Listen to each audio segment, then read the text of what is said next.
সংস্কৃতি থাকে, নাচের সংস্কৃতি, গানের সংস্কৃতি, অভিনয়ের সংস্কৃতি, কবিতার সংস্কৃতি।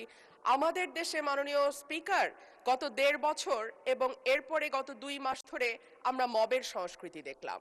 আমরা দেখলাম বাংলাদেশ ব্যাংকের গভর্নরকে মব করে সরানো হয়েছে, আমরা দেখলাম বাসসের প্রধানকে মব করা হয়েছে, বরিশাল আদালতের প্রাঙ্গণে মব হয়েছে, সুপ্রিম কোর্ট লয়ার্স রুমে মব হয়েছে, ডেইলি স্টার প্রথম আলো ভাঙা হয়েছে, চট্টগ্রামে 1.5 বছর আগে নেচে গেয়ে নাচ এবং গানের মাধ্যমে মব তৈরি করে ছিনতাইকারী সন্দেহে পিটিয়ে মারা হয়েছে, কুষ্টিয়ায় একজন কথিত পীরকে পিটিয়ে মারা হয়েছে কিছুদিন আগে। মাননীয় স্পিকার, আমাদের সম্মানিত মাননীয় স্বরাষ্ট্রমন্ত্রী আজকে উপস্থিত আছেন।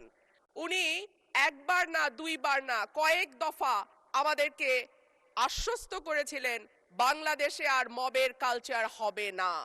উনি আমাদেরকে আশ্বস্ত করেছিলেন বাংলাদেশে বিচারহীনতার সংস্কৃতি হবে না। উনি আশ্বস্ত করেছিলেন বাংলাদেশের মানুষ ন্যায় বিচার পাবে।